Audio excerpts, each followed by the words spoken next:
All right, guys, it's time to talk about transactions. In specific, we're going to talk about 1908 transactions. So if you're doing any sort of a season replay, regardless of the game that you're working with, you have to figure out what to do with transactions. Even if you're not using real-life transactions, you need to spend some time looking at how the players played, who played how many games, and coming up with some sort of plan. If you don't do that, and if you just use the players whoever you feel like it, you're going to come up with some really weird results. And I have seen numerous replays in which the I just did it by the seat of my pants idea did not end up working out so well. So I'll show you what I did here for 1908 in part. But part of it I won't show you, and the part I won't show you is where these transactions come from. So there was, in the Diamond Mine baseball world, a 1908 homemade, homebrewed season that was created, I want to say about a decade ago, maybe a little bit more than that. It was created by the community and had what at that time were kind of up-to-date transactions. I have not spent the time going through and verifying all of these transactions, and I think that some of them may be slightly off. What I did do is what I'll show you here. So we'll go over here to this file that is my schedule file. This is the complete 1908 schedule that comes from RetroSheet. And I have put inside the schedule file different transactions that we want to take place. I put them in before the games that were played on that specific day. I don't know if that's accurate or not because Diamond Mine Baseball is really weird about this. I looked and figured that was probably right because I knew Wagner missed 3 games at the beginning of the season. One of the hard things that I think that this game was actually not played, I think that Wagner in real life did not come back until the 18th for the Pirates. But nevertheless, this is the way that we have it set up, and this is the way that I have it working. So what I do on a day like this is I have this set up already. I think that going through this document, setting all of this up ahead of time was actually overkill. I would probably be better off keeping a copy of the 1908 Diamond Mine database and just looking at it every single day. It would be a little bit faster that way because going through and doing this is really, really a chore. It was around Christmas time when I did that, and that was not a fun way to spend the holidays. What I do is I click over. Let's see, we're going to be able to keep this all together. Just a second. I'm going to see if I can get this screen set up right. Okay, here we go. Sorry about that little break. You probably didn't notice too much about this. The reason why I had to do this is because I'm running VirtualBox, which can be finicky from time to time, and also because it kind of takes up its own screen space. So I couldn't have both of these open at once because this is open on Linux, this is open on Windows. I would prefer the solution to this to be to just make programs that work in Linux instead of Windows, but nobody will listen to me. So the way that we do this, the way that we get this set up so that we have the correct players on the rosters, we go over to this roster screen.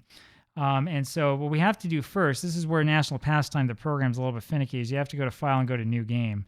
So you have to get all of that, reset, everything out. You can go look at the standings. Here's what the standings look like. Now you can go to roster and you can make your changes.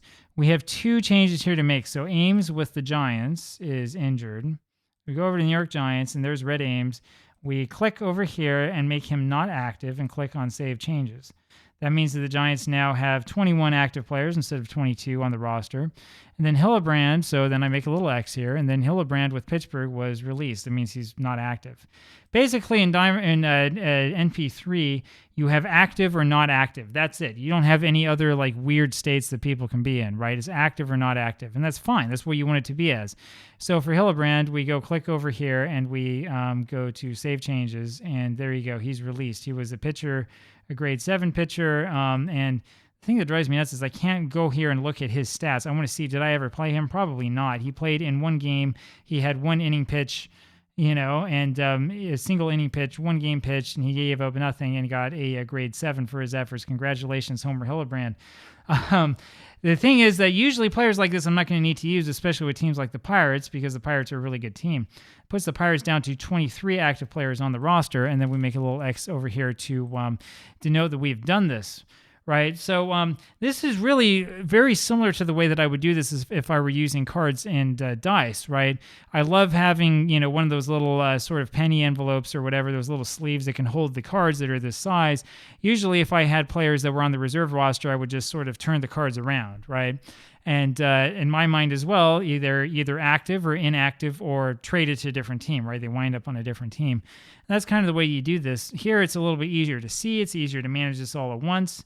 If you're doing it instead with the cards, it can be difficult. You can make a mistake, and maybe you miss something. You don't know how to go back and get it and fix it and stuff. Of course, you're always going to miss something. That's kind of the nature of the beast. Are we going to die because we didn't play Homer Hildebrand? Probably not. Some of you, though, who think a lot about having full and absolute accuracy for your season will probably be kind of upset about it, but whatever. Alternatively, we could use the automatic transaction system. You're probably wondering why I don't use this. There are numerous reasons why. First of all, I hate to say this, guys, in the community, but there were more than 59 transactions in 1908. I mean, here I have like dozens upon dozens, several hundred transactions, including many that are not listed here. This transaction list is not particularly good. As you can see just by looking at it, there is no mention of things like Honus Wagner not being there for the first 3 games of the season. I mean, respects to you guys for giving it a try, but whoever put this list together didn't try, right? I will do another video later on how to actually create transaction lists, but this one is not very good. This is not a good example of a good transaction list. I'm sorry to say it, but it's not. It needs to be fixed and it needs to be redone. The other reason, though, and the reason why I'm not going to go fix this myself is because this only is useful if you're doing the as-played schedule. I would love it if we could do the as-scheduled schedule and if we could set our own pitchers and have this all organized here, but unfortunately that's not an option in this game yet. Cyrus, if you're watching this, I would love to have that. That would be a great thing to add on in the future if possible.